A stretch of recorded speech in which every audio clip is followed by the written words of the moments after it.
Do you guys know what time it is? It's game time. Well, it's almost game time. It is Super Bowl week. My name is Chef Mary. I'm one of the awesome chefs here at the Way Cool Cooking School.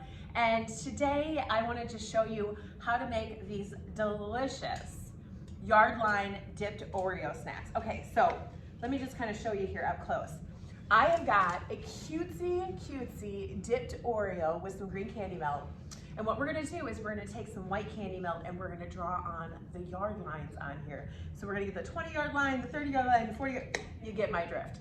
More importantly, we are gonna take these delicious Oreos and we're gonna turn them into a very fun Super Bowl themed snack. So what I've got here today to make this happen is I have got 6 Oreos that I have very carefully, with very gentle fingers, separated so I have a top and a bottom to each Oreo. And then I've also got my package of green candy melts. Follow the package directions. Basically you melt it in 30-second intervals until it gets nice and smooth like this and melted. And what we're gonna do is we're gonna take these 2 things and we're gonna make it into these awesome little treat here. So the first thing I'm gonna do is I'm gonna turn them into pops. And so this is gonna be like a 3-step process to make the Super Bowl pops. All right. Got my little straw here, it's just a little paper straw. I'm just gonna kind of crimp the end of the straw here with my fingers and pinch it a little bit. And then I'm gonna dip it into this melted chocolate. And so what this is gonna do is it's gonna act like glue to glue the top and the bottom of this Oreo together. So then I'm just gonna take and I'm gonna just set it right in the center there. And then I'm gonna take the top of my Oreo and I'm gonna kind of gently press it, because I want to press it enough that the straw sticks inside of there with that candy melt, but I do not want to take and break the cookies. Now, there is 6 cookies in here, and inevitably one might kind of crack. So the first cookie I separated, I was not that gentle with, but that does not matter because of the fact that we're going to be dipping this whole thing in chocolate anyway. What I'm going to do for this broken one is I'm going to take and I'm gonna stick it together anyway, because that can just be the backside of one of these cookies. And so I've kind of got a little crumbly one there, and then this extra little piece I might just like make disappear a little bit later. All right, so I've got these glued together. I'm gonna continue to do that with all 6 of these Oreos, so I get 6 pops, and then I'm gonna let this completely harden and chill, which takes about 5 minutes. Now you can speed this up a little bit by popping them into the not the microwave, but the refrigerator, and that's gonna chill them so that it's not gonna take quite 5 minutes. And then once they're all done, we're gonna go back and we are going to dump them into that green candy melt so we can turn them into pops.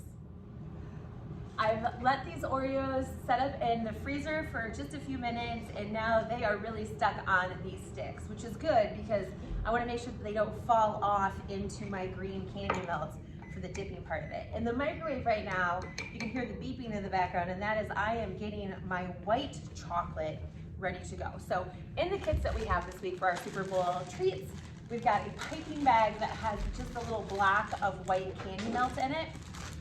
And what we've done is we've microwaved it, same rules as the green, 30 seconds at a time at 50% in your microwave, except for instead of stirring it in a mason jar or a little glass bowl, you just kind of knead it in between until it gets nice and soft where it's gonna drip out at the end there. This is ready to go. So we're just gonna set that down for right now.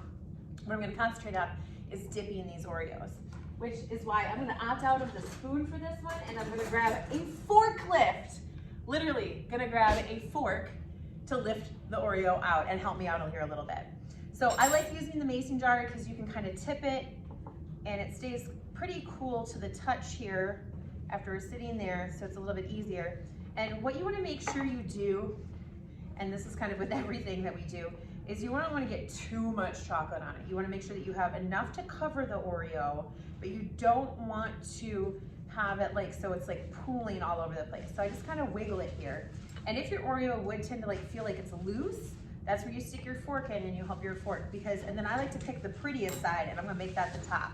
So I'm just gonna set that right down on the paper, and then we're just gonna continue to do that. So remember I said, oopsies happen in the kitchen. I am 100% all about recovering from little maybe minor errors that happen and not panicking from it, but find a way. So this is our little broken Oreo here, and I'm gonna show you, just like I talked about, I'm gonna dip it in the chocolate anyway, because once we get it dipped in the green, that's gonna be the bottom of this Oreo treat.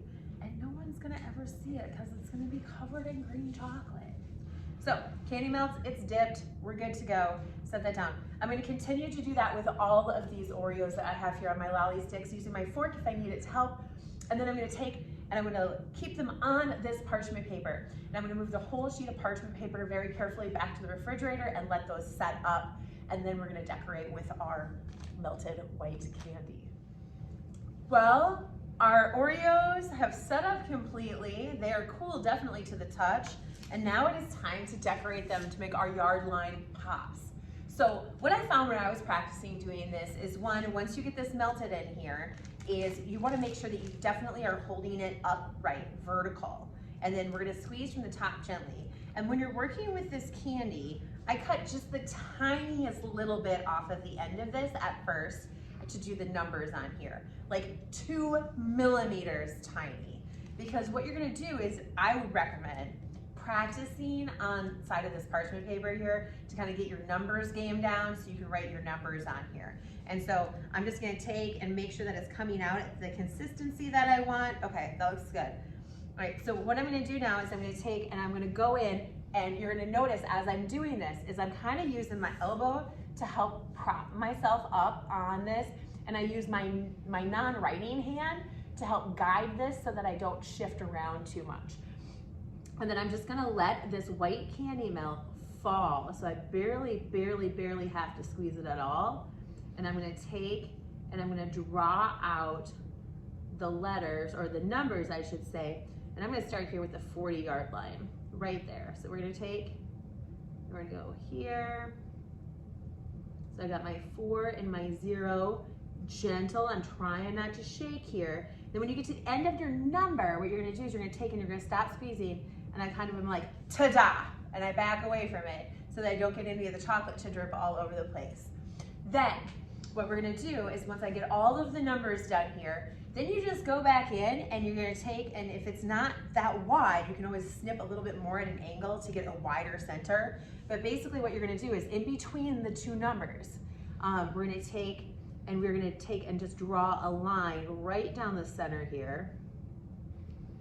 And because I haven't cut mine yet, just to show you, I'm gonna do it a couple times. I'm gonna go back and forth over here.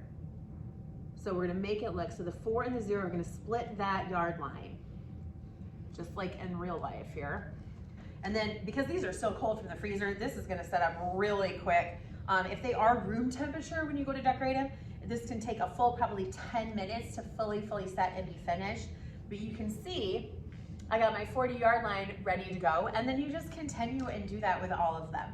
Now, maybe yard lines aren't your thing, and that's okay, because this is still a yummy treat. And so some other really kind of cool things that you can do with these, if you don't want to do the yard lines, but you still want to kind of have some fun, is you can make your entire football field on here too. And so for that, all I like to do is I like to just draw 2 lines down the sides, okay? And then what I'm going to do is I'm going to just kind of connect them. So it's going to look kind of like a ladder a little bit on here. And then I'm going to go in between the tines of the ladder, and I'm going to kind of do like little half lines, just like this, on either side. And sometimes this is a little bit easier to kind of make the whole field than it is to make the numbers. The other kind of fun thing that you can do with this, which I always think is kind of cool too, is that if you have some sprinkles laying around, you can take, and what I'm gonna do is I'm gonna actually fill up half of the side of this cookie here with my white candy melt. And I'm gonna still give it some lines. I'm gonna still make it look like a football field. Why not? We're gonna take and we're gonna give it some lines here that are gonna come down from the half of our candy melt. So right now, I'm gonna give it little lines just in between here so it looks a little bit more like a football field. I've got just half of it covered and things like that. And then lucky for me, here at the Wakeville Cooking School, I always got sprinkles around. And so now what I'm gonna do is I'm gonna take and I'm gonna carefully pour sprinkles just on the half that I covered in with the white chocolate. And what that's gonna do is it's gonna make it look like we got a nice little audience filled with people on one side of that candy pop. So I've got an audience for my football field. If you wanna just do a football field, you can do that. Or if you wanna line them all up. And then when you're finished, you're gonna take, and we've got all of them here. So I got like the 10 and the 20. I've got all of these pops ready to go. Yardline Oreo Pops, super, super delicious, a fun treat. These, once they're set up, are shelf stable, out in the open. You can just leave them on a table ready to go for probably like 5 days. You probably any longer than that, or if you want to keep them really, really fresh, you want to store them in an airtight container. I wouldn't recommend stacking them on top of each other, but just like in a single line so that you don't wreck any of the cool artwork that you did on top of those. Okay, those are our Oreo Yardline Pops for our Super Bowl Sunday treats. And then we've got so many other cool things that we're doing. We're gonna make some Buccaneer pretzel bites, and we still have some calzones to make, and we're gonna show you how to do all of that too.